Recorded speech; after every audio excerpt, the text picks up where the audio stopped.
Assalamualaikum warahmatullahi wabarakatuh. Perkenalkan, nama saya Bastian Arsno, stamuk FI 51 20060 kelas B. Di sini saya akan mempresentasikan hasil review jurnal mengenai implementasi algoritma sistem cerdas yang telah saya lakukan.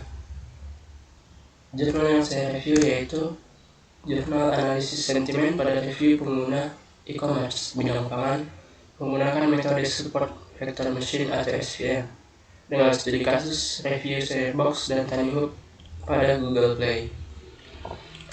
Yang pertama, apa itu analisis sentimen? Analisis sentimen adalah proses analisis pesan teks digital untuk menentukan apakah nada emosional pesan tersebut positif, negatif, atau netral.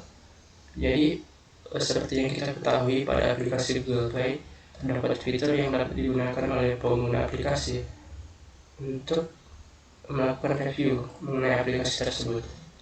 Nah, analisis sentimen ini mengambil teks digital tersebut kemudian menentukan sentimen dari pesan-pesan tersebut. Perusahaan menggunakan wawasan dan analisis sentimen untuk meningkatkan mutu layanan pelanggan dan reputasi brand mereka. Selanjutnya, manfaat analisis sentimen. Yang pertama yaitu memberikan wawasan yang objektif. Analisis sentimen yang dilakukan oleh mesin menggunakan suatu algoritma dapat memberikan wawasan yang sifatnya objektif. Hal itu dikarenakan karena tidak seperti manusia, mesin tidak dipengaruhi oleh perasaan sehingga selalu dapat memberikan hasil yang objektif. Yang kedua, membangun produk dan layanan yang lebih baik. Wawasan yang dihasilkan dari analisis sentimen ini dapat digunakan oleh suatu perusahaan untuk meningkatkan produk dan layanan mereka menjadi lebih baik berdasarkan analisis sentimen review pengguna. Yang ketiga, menganalisis data dalam skala besar. Analisis sentimen yang dilakukan oleh mesin dapat menganalisis data review dalam skala atau jumlah yang besar. Dan yang terakhir, analisis data secara real time. Oleh karena data review pengguna selalu masuk, baik itu setiap detik, setiap jam, atau setiap hari, maka diperlukan analisis data secara real time. Nah, analisis sentimen ini dapat menyajikan data-data tersebut atau memenuhi ketersediaan data-data tersebut sehingga dapat memberikan notifikasi untuk setiap peningkatan sentimen dari hasil analisis review. Selanjutnya, apa itu Sharebox dan TinyHub? Sharebox dan TinyHub merupakan e-commerce penyedia hasil pertanian yang memudahkan masyarakat dalam membeli sayur dan buah-buahan untuk kebutuhan mereka sehari-hari. Aplikasi Sharebox dan TinyHub ini dapat diakses di Google Play Store. Yang ketiga, metode-metode analisis sentimen yang digunakan oleh peneliti dalam jurnal. Ada beberapa metode yang digunakan, yaitu text mining yang meliputi beberapa metode yaitu text processing dan translation, scaffolding, spelling normalization, tokenizing, filtering. Kemudian dilanjutkan dengan ekstraksi fitur menggunakan pembobotan TF-IDF, kemudian modeling menggunakan modeling atau proses klasifikasi menggunakan algoritma SVM, dan yang terakhir yaitu evaluasi menggunakan conclusion matrix. Text mining merupakan penerapan dari teknik data mining atau penggalian data pada dokumen berbentuk teks yang memiliki format yang tidak terstruktur. Di dalam data mining terdapat tahap yang namanya text processing. Processing digunakan untuk membersihkan data, memperbaiki data, dan mengubah data menjadi lebih terstruktur. Ini merupakan proses dari tahap-tahapan dari dalam text processing. Yang pertama, berarti dokumen yang dihasilkan dari pengambilan data atau data mining. Kemudian teks tersebut menuju pada tahap translation atau tahap penerjemahan data review yang menggunakan bahasa Inggris dan penerjemahan simbol-simbol emoji atau emoticon yang diubah menjadi kata. Selanjutnya yaitu tahap scaffolding. Pada tahap ini, semua huruf yang ada pada dokumen atau teks diubah menjadi huruf kecil atau lower text agar seluruh teks pada dokumen menjadi seragam. Setelah itu, masuk pada tahap spelling normalization.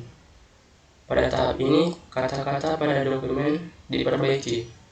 Kata-kata yang diperbaiki yaitu kata-kata yang salah eja, kata-kata yang disingkat, dan penggunaan kata slang atau kata gaul. Selanjutnya, tokenizing. Pada tahap ini, kalimat-kalimat yang ada diubah menjadi kata-kata penyusunnya. Kemudian, filtering.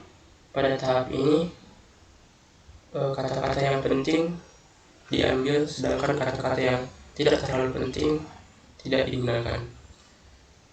Hasil akhir dari text processing yaitu clean document. Metode berikutnya yaitu ekstraksi fitur.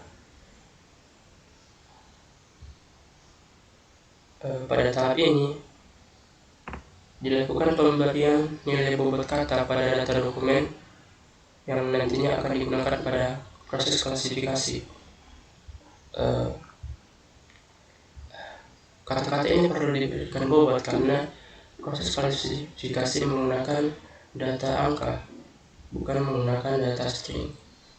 Ekstraksi fitur ini manfaat ekstraksi fitur dalam penelitian dalam jurnal ini menggunakan pembobotan frekuensi inverse document frekuensi menggunakan atau TF-IDF. Apa itu term frekuensi? Term frekuensi merupakan frekuensi kemunculan kata dalam dokumen, sedangkan inverse document frekuensi atau IDF merupakan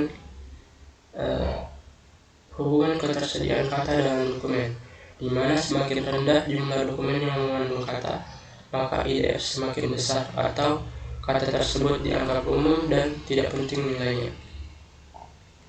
Selanjutnya yaitu proses klasifikasi menggunakan algoritma SVM,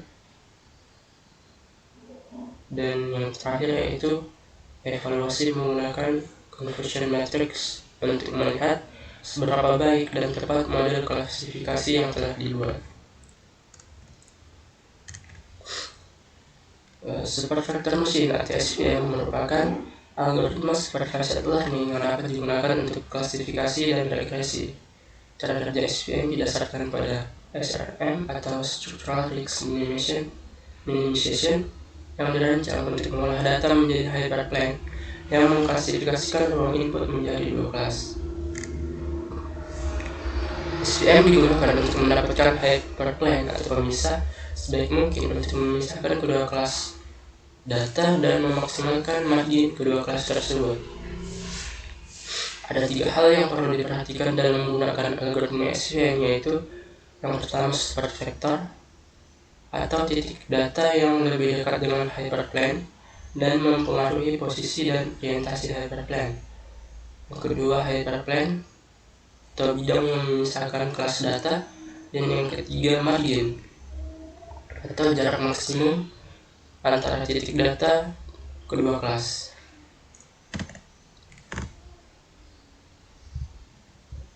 Ini merupakan tampilan dari proses klasifikasi yang dilakukan menggunakan algoritma SVM. Dapat dilihat di sini pada proses ini merupakan proses penentuan hyperplane terbaik, dan kemudian didapatkan hyperplane dengan nilai margin yang paling maksimal.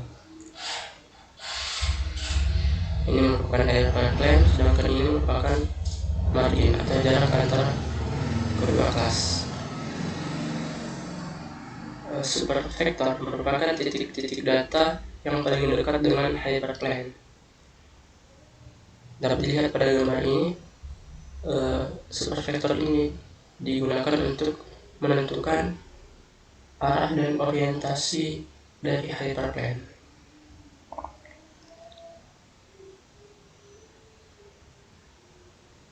Mengapa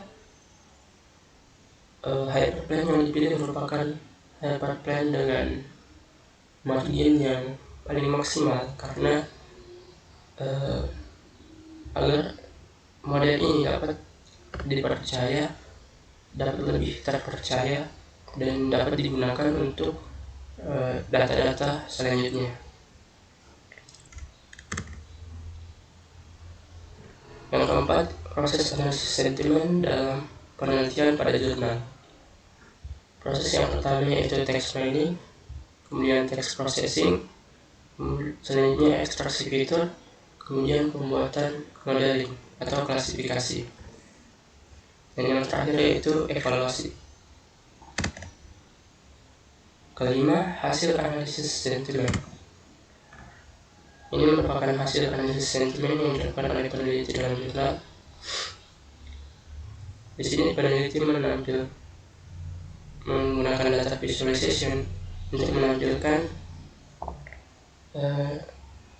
data sentimen positif dan negatif dari hasil review pada aplikasi Sharebox dan Tenho pada bulan April dan bulan Mei 2020.